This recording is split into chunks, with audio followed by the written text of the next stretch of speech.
Good afternoon. I hope कि आप सभी स्वस्थ होंगे, मस्त होंगे। हम लोग पढ़ रहे हैं क्लास 8 की एनसीईआरटी मैथ और आज के लेक्चर में हम एक नए चैप्टर की शुरुआत करते हैं और चैप्टर है हमारा 4 आंकड़ों का प्रबंधन, जिसे इंग्लिश में हम डेटा हैंडलिंग या फिर डेटा मैनेजमेंट के नाम से जानते हैं। आज का ये लेक्चर हमारा इंट्रोडक्शन क्लास रहेगा। तो आइए हम क्लास की शुरुआत करते हैं। सबसे पहले हम जान लेते हैं कि हम लोग क्या पढ़ रहे हैं। हम लोग पढ़ रहे हैं एनसीईआरटी मैथ, एनसीईआरटी मैथ्स, और क्लास है हमारा 8th। क्लास हमारा 8th है। आप सभी अपना अपना बुक खोल लीजिए और देखिए एक बार चैप्टर 4 में क्या है। ये हमारा कौन सा चैप्टर शुरू हो रहा है आज हमारा चैप्टर 4 शुरू हो रहा है और चैप्टर का क्या नाम है? आंकड़ों का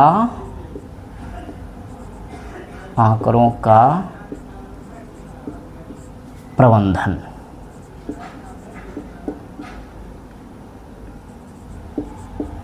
जिसे इंग्लिश में हम क्या कहते हैं? Data handling. नाम सुने होंगे आप लोगों में से बहुत सारे बच्चे पहले से जानते होंगे। डेटा हैंडलिंग के नाम से इंग्लिश में इसको हम जानते हैं। इसी का एक और नाम है जिसको हम डेटा मैनेजमेंट के नाम से भी जानते हैं, डेटा मैनेजमेंट। दोनों का मतलब एक ही होता है। ये जो हमारा वर्ड है हैंडलिंग और ये मैनेजमेंट, दोनों का मतलब सेम ही होता है। तो आंकड़ा का प्रबंधन को हम इंग्लिश में डेटा हैंडलिंग या फिर डेटा मैनेजमेंट के नाम से जानते हैं। सबसे पहले हम जान लेते हैं कि ये जो हमारा टर्म है आंकड़ा, जिसको इंग्लिश में हम डेटा कहते हैं, ये क्या होता है। तो देखिए, अलग अलग स्थितियों में एकत्रित की गई सूचनाएं क्या कहलाती है? आंकड़ा, जिसको इंग्लिश में हम डेटा कहते हैं। वही बात हम लिख के समझाते हैं आप लोगों को कि ये जो हमारा टर्म है आंकड़ा, जिसको इंग्लिश में हम क्या कहते हैं? डेटा कहते हैं। इसका सिंपल सा क्या डिफिनीशन होगा कि अलग अलग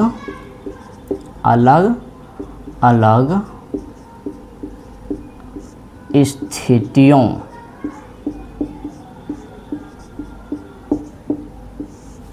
में एकत्रित की गई सूचनाएं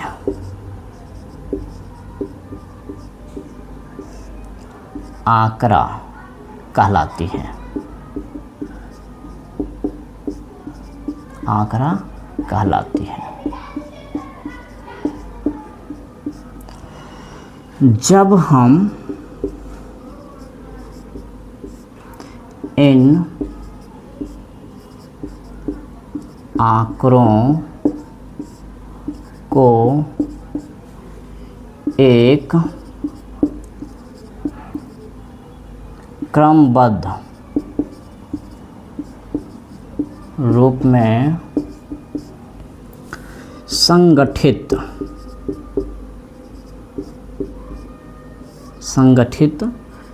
करके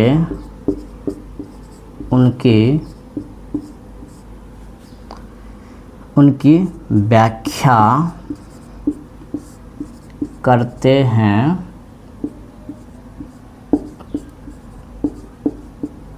तो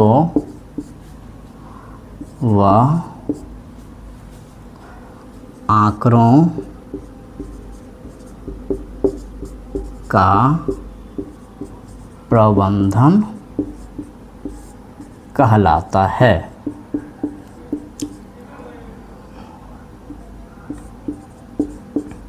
चलिए एक बार आप लोग पढ़िए तो इसको और समझने की कोशिश कीजिए। क्या लिखा हुआ है कि अलग अलग स्थितियों में एकत्रित की गई सूचनाएं आंकड़ा कहलाती है।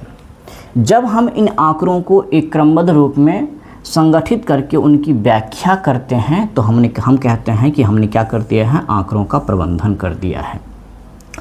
उदाहरण के लिए मान लीजिए कोई क्रिकेटर है, वो बैटर हैं और वो 10 अलग अलग पारियों में अलग अलग रंग बनाता है।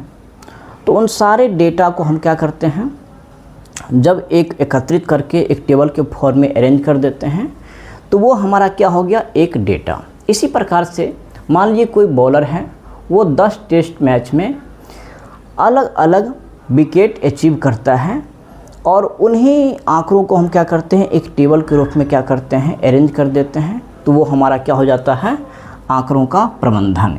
यानी कि जो सूचनाएं हमने अलग अलग सोर्स से एकत्रित किया वो हमारा क्या हुआ, आंकड़ा। और जब उन्हीं आंकड़ों को हम क्रमबद्ध रूप में क्या करते हैं, संगठित करके उसकी व्याख्या करते हैं, तो हम कहते हैं कि क्या हो गया है, आंकड़ों का प्रबंधन हो गया है। आई होप ये जो हमारा चैप्टर का नाम है आंकड़ों का प्रबंधन, जिसको इंग्लिश में डेटा हैंडलिंग कहते हैं, इसका मतलब आप लोगों को समझ में आ गया होगा। अब हम जानते हैं कि जो हमारा चैप्टर है इसके अंतर्गत हमें क्या पढ़ना होता है। तो देखिए, मान लीजिए कि कोई आंकड़ा दिया हुआ है, तो जब हम उन आंकड़ा का ग्राफिकल रिप्रेजेंटेशन करते हैं, यानी कि दिए गए आंकड़ा का आलेखीय रूप से निरूपण कर देते हैं, तो उसी चीज़ को हम इस चैप्टर के अंतर्गत सीखते हैं। तो एक चीज़ क्या लिखना है कि इस चैप्टर के अंतर्गत हम क्या पढ़ते हैं, आंकड़ों का आलेखीय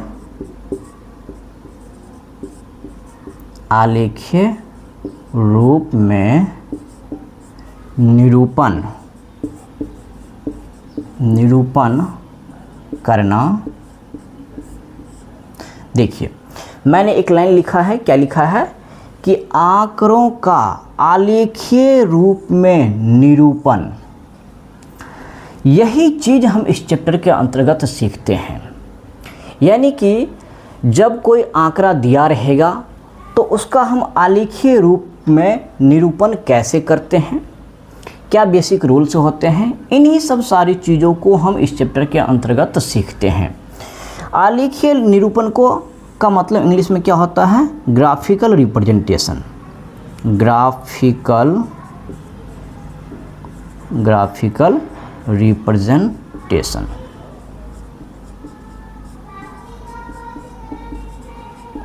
हमने क्या लिखा है, ग्राफिकल रिप्रेजेंटेशन।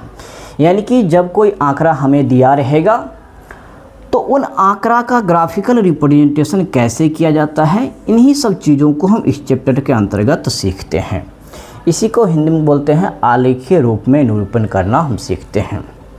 अब हम समझते हैं कि कोई आंकड़ा दिया हुआ है तो उसका ग्राफिकल रिप्रेजेंटेशन यानी कि आलेखीय रूप में निरूपण हम कितने प्रकार से कर सकते हैं, तो हम इस पे बात कर लेते हैं। चलिए इसको जल्दी जल्दी से नोट कर लीजिए। आई होप कि ये पॉइंट जो मैंने आप लोगों को समझाने की कोशिश किया है कि आंकड़ा का प्रबंधन का क्या मतलब होता है और इस चैप्टर के अंतर्गत हम क्या सीखते हैं, आप लोगों को समझ में आ गया होगा। और जल्दी जल्दी से नोट कर लीजिए, अगर नहीं नोट किए हैं तो वीडियो को पॉज कर लीजिए और नोट कर लीजिए। चलिए अब हम इससे आगे की बात करते हैं। आई होप आप लोग नोट कर लिए होंगे।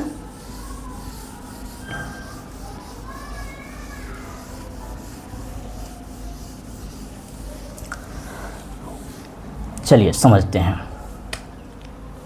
मैंने अभी आप लोगों को क्या बताया है कि इस चैप्टर के अंतर्गत कोई भी जो आंकड़ा, कोई भी जो डेटा दिया रहेगा तो उसका ग्राफिकल रिप्रेजेंटेशन यानी कि आलेखीय रूप में निरूपण कैसे किया जाता है। तो बेसिकली जो है किसी भी आंकड़ा का ग्राफिकल रिप्रेजेंटेशन जो है हम क्या करते हैं, 4 प्रकार से करते हैं। यानी कि हम क्या लिखते हैं, ग्राफिकल रिप्रेजेंटेशन। ग्राफिकल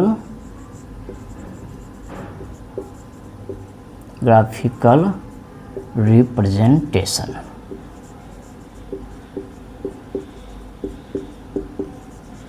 हमने क्या लिखा है, ग्राफिकल रिप्रेजेंटेशन। यानी कि कोई आंकड़ा रहेगा, कोई डेटा दिया रहेगा तो उस आंकड़ा का हम क्या कर सकते हैं, आलेखीय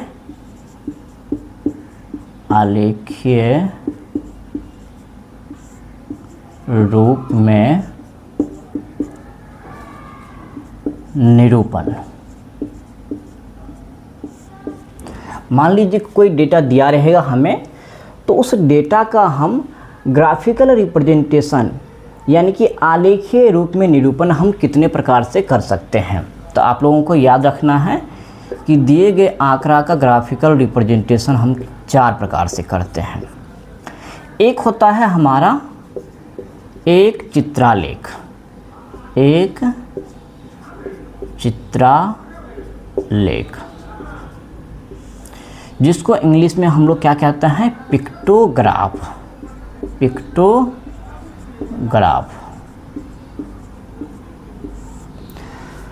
और एक होता है हमारा दंड आलेख, दंड आलेख,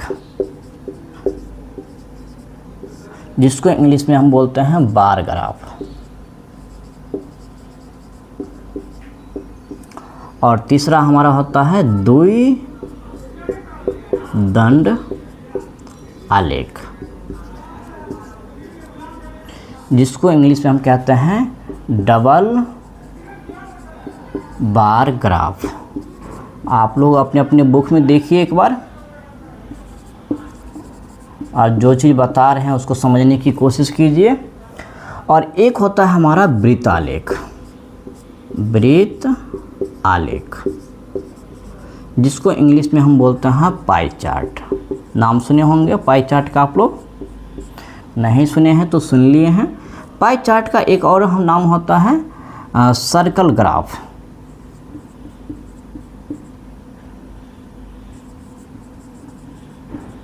यानी कि वृत्त आलेख को पाई चार्ट और सर्कल ग्राफ दोनों के नाम से जानते हैं। तो देखिए हमने क्या बताया है कि कोई आंकड़ा दिया रहेगा तो उस आंकड़े का ग्राफिकल रिप्रेजेंटेशन जो है हम कितने प्रकार से करते हैं, 4 प्रकार से करते हैं। एक हमारा है चित्रालेख, जिसको इंग्लिश में पिक्टोग्राफ कहते हैं। एक होता है हमारा दंड आलेख, जिसको हम बार ग्राफ के नाम से जानते हैं। एक होता है द्विदंड आलेख, जिसको इंग्लिश में डबल बार ग्राफ कहते हैं। और चौथा हमारा एक है वृत्त आलेख, जिसको हम पाई चार्ट या फिर सर्कल ग्राफ के नाम से जानते हैं। देखिए ये जो हमारे 4 प्रकार हैं, इन्हीं 4 प्रकार से किसी भी डेटा को हम क्या करते हैं, ग्राफिकल रूप में यानी कि आलेख के रूप में क्या करते हैं, रिप्रेजेंट करते हैं। अब हम समझते हैं कि ये हमारा जो पिक्टोग्राफ है ये कैसा होता है, ये जो हमारा दंड आलेख है ये कैसा होता है, और डबल बार ग्राफ कैसा होता है, और वृत्त आलेख यानी कि ये सर्कल ग्राफ कैसा होता है। तो हम बारी बारी से ये जो हमारे ग्राफिकल रिप्रेजेंटेशन के 4 प्रकार हैं सबको बारी बारी से हम उदाहरण के रूप में समझते हैं कि ये जब हम किसी भी दिए गए आंकड़े का ये 4 प्रकार से ग्राफिकल रिप्रेजेंटेशन करते हैं तो वो कुछ किस प्रकार से बन के आता है हमारे सामने। तो सबसे पहले हम बात करते हैं किसका, पिक्टोग्राफ का। पिक्टोग्राफ का हम बात करते हैं। सबसे पहले पिक्टोग्राफ में क्या करना है, एक लाइन लिखना है। क्या लिखना है कि संकेतों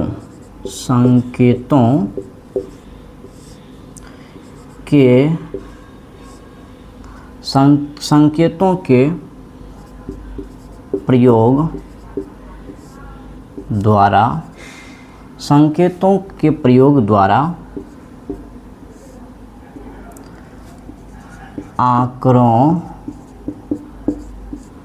का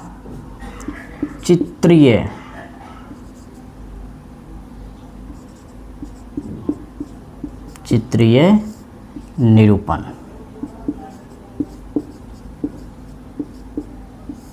चलिए ये जो मैंने लाइन लिखा है इसको एक बार पढ़िए आप लोग और समझने की कोशिश कीजिए इसका क्या मतलब होता है। देखिए मैंने क्या लिखा है कि संकेतों के प्रयोग द्वारा आंकड़ों का चित्रीय निरूपण, यानी कि जब कोई डेटा हमें दिया रहेगा तो उस डेटा को जब हम चित्र के रूप में दिखाते हैं तो वो हमारा क्या होता है, चित्रालेख यानी कि पिक्टोग्राफ।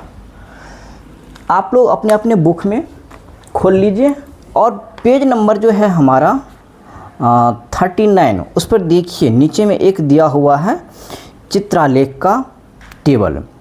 आप लोग अपने अपने बुक में देखिए कि चित्रालेख कुछ इस प्रकार से होता है। देखिए एक हम दूसरा उदाहरण के थ्रू आप लोगों को समझाने की कोशिश कर रहे हैं कि जब कोई डेटा दिया रहेगा तो उसका हम चित्र आलेख कैसे बनाते हैं। देखिए, मान लीजिए कि कोई वस्तु दिया हुआ है, कोई वस्तु है और ये उसकी संख्या दिया हुआ है। हम ये उदाहरण लेके आप लोगों को समझाने की कोशिश कर रहे हैं कि चित्र आलेख जो है, ये हमारा पिक्टोग्राफ जो है वो किस प्रकार से बनता है और वो कुछ देखने में कैसा होता है, ये चीज़ हम समझाने की कोशिश कर रहे हैं। ये हम अपने मन से एक उदाहरण ले लिए हैं आप लोगों को समझाने के लिए। मान लीजिए कुछ वस्तु है और इसकी कुछ संख्या है, इसका हमें क्या करना है, ये जो पिक्टोग्राफ है ये हमें बनाना है। पिक्टोग्राफ हमें बनाने के लिए दिया गया है। मान लीजिए एक वस्तु आम है, एक दूसरा वस्तु हम ले लेते हैं सेब, और एक दूसरा वस्तु हम मान लेते हैं केला ले लेते हैं। हम इसकी कुछ संख्या ले लेते हैं। मान लेते हैं कि आम जो है कितना है, 3 है, सेब जो है 2 है और केला जो है 1 है। ये क्या है, हमारा दिया गया डेटा है। ये हमारा डेटा दिया हुआ है। ये जो हमने लिया है, हम एक डेटा ले लिए हैं कि कुछ वस्तु हैं आम, सेब, केला, और इसकी संख्या हमने मान लिया है कि आम की संख्या 3 है, सेब 2 है और केला 1 है। इसका हमें क्या करना है, चित्रालेख यानी कि पिक्टोग्राफ बनाना है। ये जो मैं नाम लिखा हूँ, ये जो हम एक लाइन लिखे हैं, इसका मतलब देखिए, आई होप कि ये जो हम टेबल के थ्रू आप लोगों को समझाने की कोशिश कर रहे हैं, ये देखने के बाद आप लोगों को ये लाइन का मतलब समझ में आ गया होगा कि संकेत समझते हैं, सिंबल, यानी कि जब हम संकेत अर्थात सिंबल के प्रयोग द्वारा जो हमारा दिया गया आंकड़ा होता है उसका हम क्या करते हैं, चित्रीय निरूपण यानी कि चित्र के रूप में बना के दिखाते हैं, तो उसी को हम बोलते हैं पिक्टोग्राफ। जैसे कि हमने एक टेबल ले लिया है, ये हमारा क्या है, दिया गया, मान लीजिए क्या है, एक डेटा है, आंकड़ा है। इसका हमें क्या करना है, पिक्टोग्राफ बनाना है। बहुत ही सिंपल है। ये आम हमारा कितना है, संख्या में 3 है, तो कुछ नहीं, बस आम का 3 फोटो बना देना है, वही क्या हो गया इसका पिक्टोग्राफ। जैसे कि देखिए हम आम बनाते हैं, आप लोग भी अपने अपने कॉपी में एक बार बनाने की कोशिश कीजिए। ये मान लीजिए एक हमारा आम हो गया, एक दूसरा आम हम ये बना लेते हैं, ये भी एक आम हो गया, और एक ये हमारा आम हो गया। तो देखिए ये जो हमारा आम संख्या में 3 है, इसका हमने 3 फोटो बना दिया है, यही क्या हुआ, इसका चित्रालेख। इसी प्रकार से ये सेब है, इसकी संख्या 2 है, तो हम क्या करेंगे, सेब का 2 फोटो बना लेंगे। देखिए सेब का कुछ फ़ोटो ये कुछ इस प्रकार से हमने बना लिया। चलिए, बहुत अच्छा फ़ोटो तो नहीं बना है, चलिए इसी फ़ोटो से काम चला लेते हैं। तो देखिए हमारा सेब संख्या में 2 था, इसका हमने 2 फोटो बना लिया है, यही क्या हो गया, इसका चित्रालेख यानी कि पिक्टोग्राफ। एक केला है, ये हमारा केला संख्या में 1 है, तो हम क्या करेंगे, केला का 1 फोटो बना लेते हैं, यही क्या हो गया, हमारा चित्रालेख। यानी कि इस तरह से कोई डेटा दिया रहेगा और जब उसको हम चित्र के माध्यम से उसको क्या करते हैं, रिप्रेजेंट कर देते हैं, तो उसी को बोलते हैं चित्रालेख। आई होप आप लोगों को समझ में आया होगा, बहुत ही आसान है। तो चलते हैं, ये जो हमारा अगला प्रकार है उसको हम समझते हैं। तो आई होप आप लोगों को ये पिक्टोग्राफ समझ में आया होगा। अब दूसरा है हमारा कौन सा, दूसरा है हमारा दंड आलेख। दंड आलेख, इसको हम समझते हैं कि दंड आलेख क्या होता है। दंड आलेख को हम क्या बोलते हैं, बार ग्राफ कहते हैं, बार ग्राफ। देखिए तो हम समझते हैं कि अब ये जो हमारा दंड आलेख है ये क्या होता है। तो चलिए सबसे पहले इसमें एक लाइन लिखते हैं और उसको समझ लेते हैं, उसके बाद फिर मैं इसका क्या करूँगा, डायग्राम के थ्रू आप लोगों को समझाने की कोशिश करूँगा। तो देखिए इसमें हम क्या लिखते हैं कि समान ऊंचाई समान चौड़ाई के दंडों का प्रयोग करके आंकड़े का प्रदर्शन करना।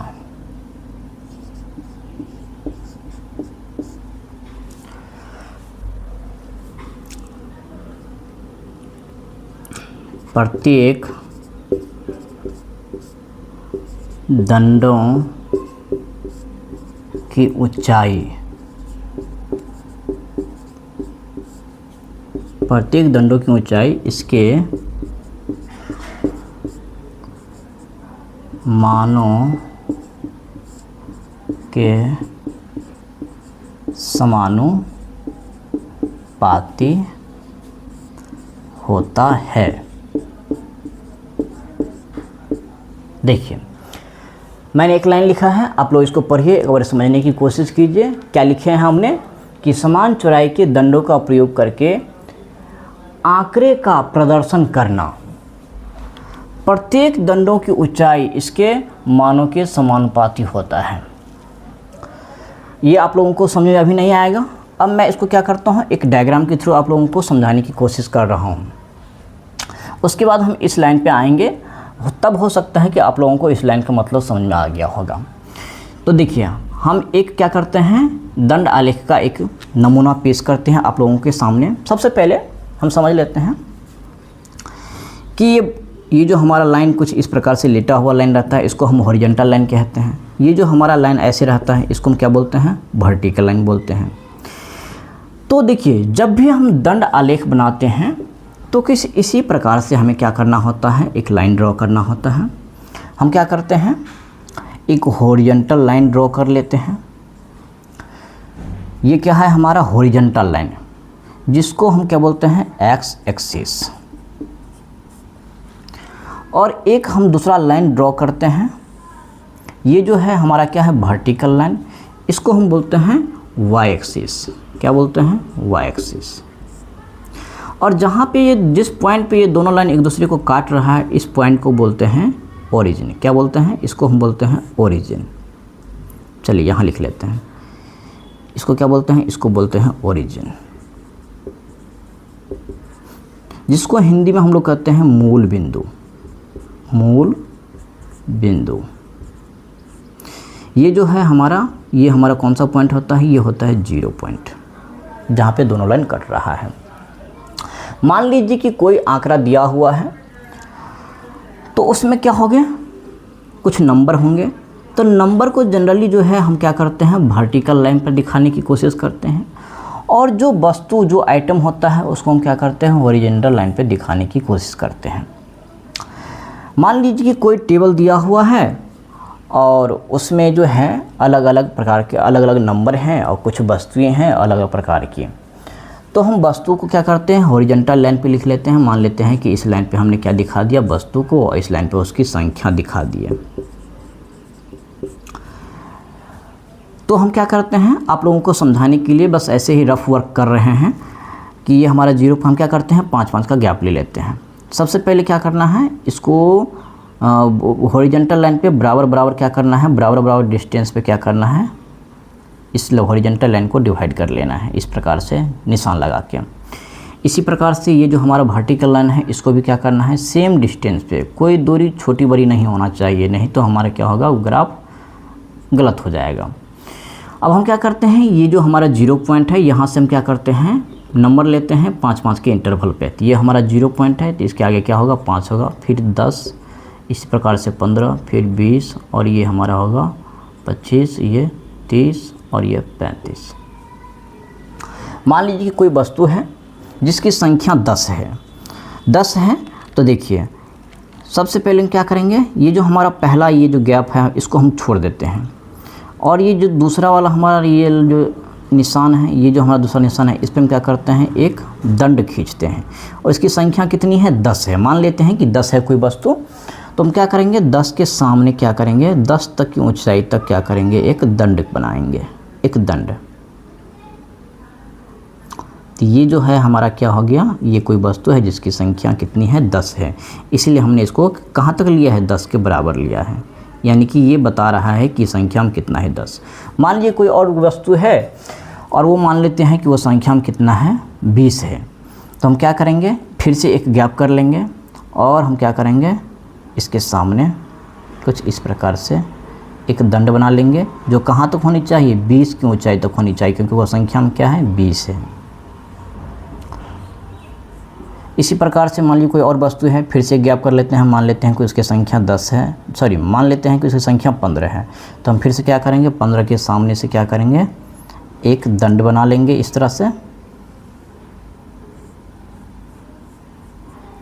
मान लेते हैं कि ये की संख्या, इसकी संख्या कितना है, 15, ये 10 था, ये 20 और ये 15। ये हम उदाहरण लिए हैं आप लोगों को बस ये समझाने के लिए दंड आलेख कैसा होता है। तो ये जो मैंने रफ वर्क किया है आप लोगों को समझाने के लिए, तो आप लोग देख पा रहे होंगे कि ये दंड आलेख जो है, जिसको हम बार ग्राफ कहते हैं, ये कुछ इस प्रकार से होता है। अब देखिए, इस फिगर के माध्यम से हम इस लाइन का मतलब समझने की कोशिश कर रहे हैं। देखिए यहाँ पे जो दिया हुआ है, ये क्या लिखा हुआ है, दंड। दंड क्या होता है, ये जो इस ग्राफ में हमने ये जो बनाया हुआ है, एक हमारा ये है, एक ये है, एक ये है, इसी को हम बोलते हैं दंड। और ये देखो क्या लिखा है, समान चौड़ाई, यानी कि दंड की जो चौड़ाई है, यानी कि ब्रेथ जो है वो क्या होनी चाहिए, बराबर है। यानी कि इसकी चौड़ाई जितनी है उतनी ही चौड़ाई इसकी है, इतनी ही चौड़ाई उसकी है। तो वही कह रहे हैं कि समान चौड़ाई के दंडों, ये हमारा क्या है, एक दंड, दो दंड और तीन दंड, और ये सभी के सभी क्या हैं, समान चौड़ाई के हैं। तो समान चौड़ाई के दंडों का प्रयोग करके आंकड़ों का जब हम क्या करते हैं, प्रदर्शन करते हैं इस प्रकार से, तो वो ही कहलाता है हमारा दंड आलेख।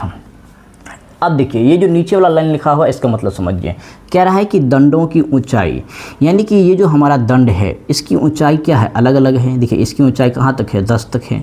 इसकी ऊंचाई कहाँ तक है, 20 तक। इसकी ऊंचाई कहाँ है, 15 तक है। यानी कि ये जो दंड है हमारा, इसकी ऊंचाई किस पर निर्भर करता है, मानों के समानुपाती होता है। इसका मतलब जो संख्या जितनी बड़ी रहेगी, उसके दंडों की ऊंचाई भी उतनी ही अधिक होगी। यानी कि देखिए ये मान कितना है, 10 है, तो देखिए ये दंड हमारा इतना ऊंचा है, यानी कि ये यहाँ तक है। देखिए ये दंड हमारा कितना है, ये तो हमारा 20 है, तो देखिए चलिए ये थोड़ा और ऊपर जाएगा, तो देखिए ये दंड हमारा कहाँ तक है, 20 तक है। तो हम देख पा रहे हैं कि ये दंड हमारा यहाँ तक ऊंचा है और ये दंड जो है हमारा 20 तक ऊंचा है। इसका मतलब क्या हुआ, ये किस पर निर्भर किया, इस संख्या पर। यही तो मान है। यानी कि जब नंबर बड़ा रहेगा तो दंडों की ऊंचाई ज़्यादा होगा, जब नंबर छोटा रहेगा तो दंडों की ऊंचाई भी कम रहेगी। यानी कि जितनी बड़ी वैल्यू, दंडों की ऊंचाई उतनी अधिक होगी, और जितनी छोटी संख्या रहेगा दंडों की ऊंचाई भी उतनी कम होगी। वही बात यहाँ लिखा हुआ है कि दंडों की ऊंचाई जो है वो मान के समानुपाती होता है। यानी कि नंबर छोटा रहेगा तो दंड की ऊंचाई कम होगी, नंबर बड़ा रहेगा तो दंड की ऊंचाई अधिक रहेगा। यही बात जो है मैंने आप लोगों को लिख के समझाने की कोशिश किया है। तो आई होप कि अब जो हम इस डायग्राम के थ्रू एक्सप्लेन करने की कोशिश किए हैं, तो अब जो है इस दोनों लाइन का मतलब आप लोगों को समझ में आ गया होगा। तो आई होप आप लोगों को ये भी समझ में आ गया होगा कि ये दंड आलेख जो है कुछ इस प्रकार से बनता है। आगे के लेक्चर में हम सीखेंगे कि दंड आलेख बनता कैसे है। अभी फ़िलहाल मैं रफ वर्क के थ्रू आप लोगों को ये समझाने की कोशिश कर रहा हूँ कि दंड आलेख क्या होता है। आई होप आप लोगों को समझ में आ गया होगा और इस दोनों लाइन का मतलब भी आप लोगों को समझ में आया होगा। तो अब हम चलते हैं, ये जो हमारा नेक्स्ट है कौन सा है, आप लोग याद कीजिए, अभी बताए हैं तुरंत। नेक्स्ट हमारा क्या था, द्विदंड आलेख। द्विदंड आलेख। चलिए, तो नेक्स्ट हमारा कौन सा है, द्विदंड आलेख। चलिए मार्कर चेंज कर लेते हैं। द्विदंड आलेख, द्विदंड आलेख, द्विदंड आलेख, जिसको इंग्लिश में क्या बोलते हैं, डबल बार ग्राफ। चलिए इसमें भी एक पहले लाइन लिख लेते हैं। क्या लिख लेते हैं कि आंकड़ों के दो समूहों, आंकड़ों के दो समूहों का एक साथ दंड आलेख। क्या लिखे हैं, देखिए आंकड़ों के दो समूहों का एक साथ दंड आलेख। अभी हमने इससे पहले क्या जाना है, दंड आलेख। और देखिए इसमें क्या एक लग गया है, द्विदंड आलेख। और द्वि का मतलब क्या होता है, दो होता है। यानी कि जब आंकड़ों के दो समूहों को हम एक ही ग्राफ में संयुक्त रूप से रिप्रेजेंट करते हैं तो वही हमारा क्या कहलाता है, दंड आलेख। जैसे अभी हमने ये जो पढ़ा था, क्या पढ़ा था, दंड आलेख। ये क्या था हमारा, ये हमारा क्या था, दंड आलेख, कुछ इस प्रकार से। तो जब एक ही ग्राफ में, जैसे देखिए मैं यहाँ पे रफ वर्क के स्वरूप समझाने की कोशिश कर रहा हूँ कि ये क्या है हमारा हॉरिजॉन्टल लाइन एक्स एक्सिस, ये क्या है हमारा वर्टिकल लाइन वाई एक्सिस, और ये पॉइंट कौन सा है हमारा मूल बिंदु, जिसको हम क्या बोलते हैं, ओरिजिन। ये क्या होता है, जीरो होता है। मान लीजिए 5 5 का इंटरवल ले लिए, 5 10 15 20, इधर भी बराबर बराबर निशान लगा लेते हैं। मान लीजिए कोई डेटा दिया हुआ है और उसमें दो अलग अलग समूह दिया हुआ है, तो जब हम दोनों को एक साथ एक ही ग्राफ में रिप्रेजेंट कर देते हैं कुछ इस प्रकार से, आप लोग देखिए ध्यान से। चलिए इसको थोड़ा और लंबा कर देते हैं।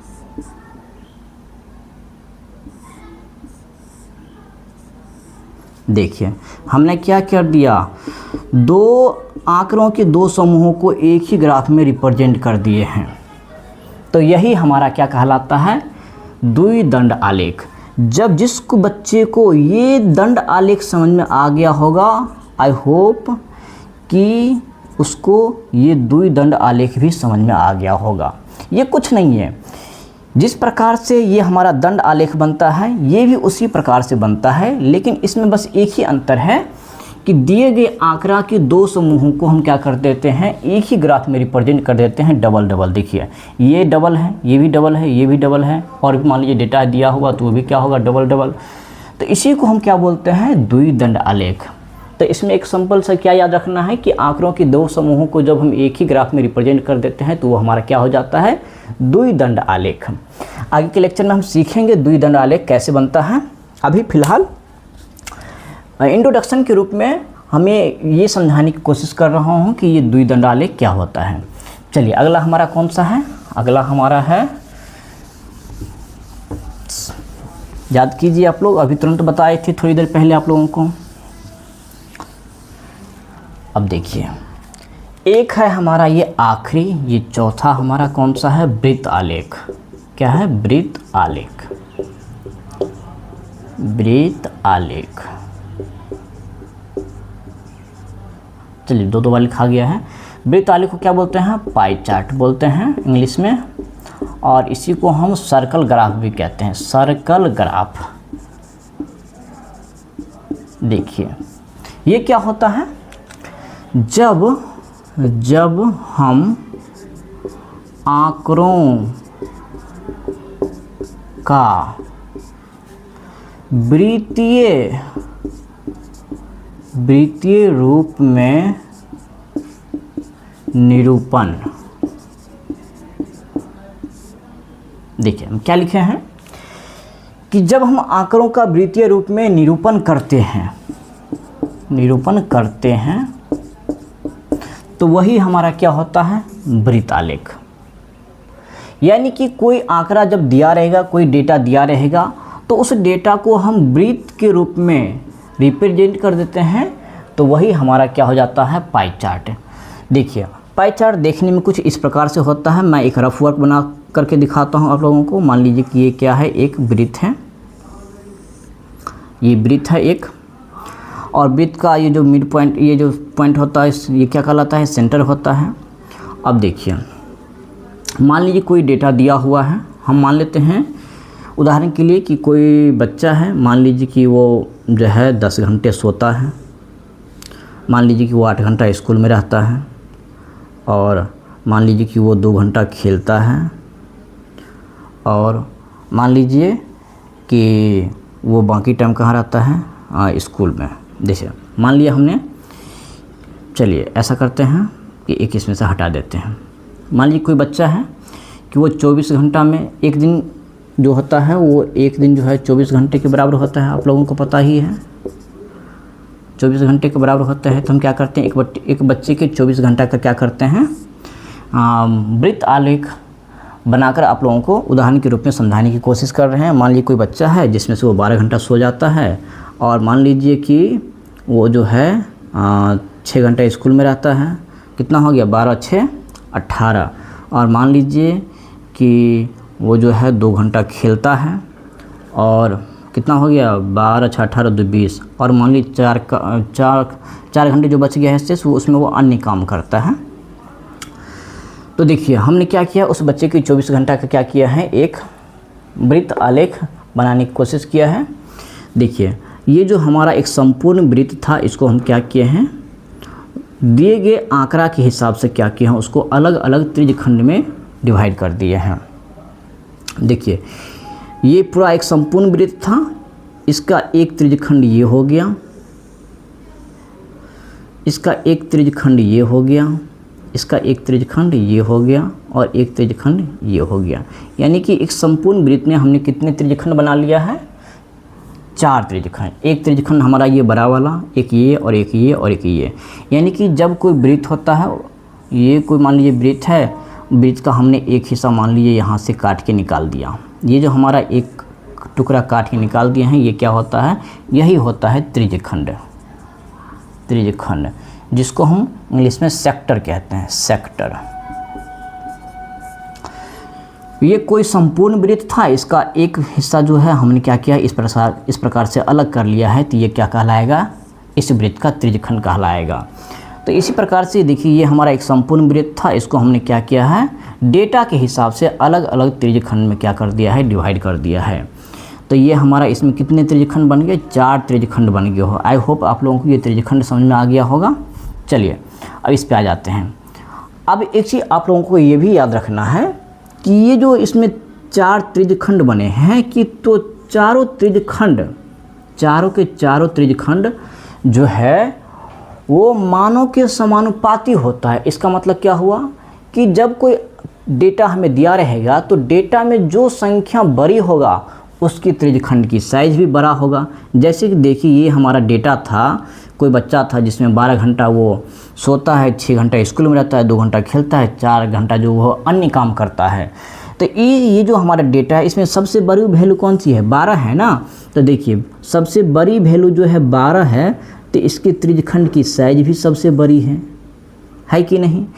तो इस सिंपल से इसमें हमें क्या याद रखना है कि संपूर्ण वृत्त, जब हम पाई चार्ट बनाते हैं तो एक संपूर्ण वृत्त को क्या किया जाता है, त्रिज्य खंडों में विभाजित किया जाता है, विभाजित किया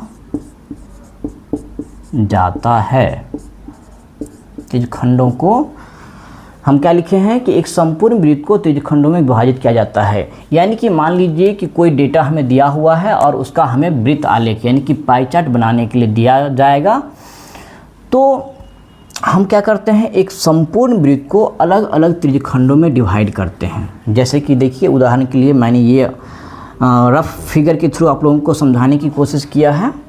तो देखिए हैं ये जो हमारा डेटा था उसके हिसाब से हमने क्या किया, इस संपूर्ण वृत्त को 4 अलग अलग त्रिज्यखंड में क्या कर दिया है, विभाजित कर दिया है।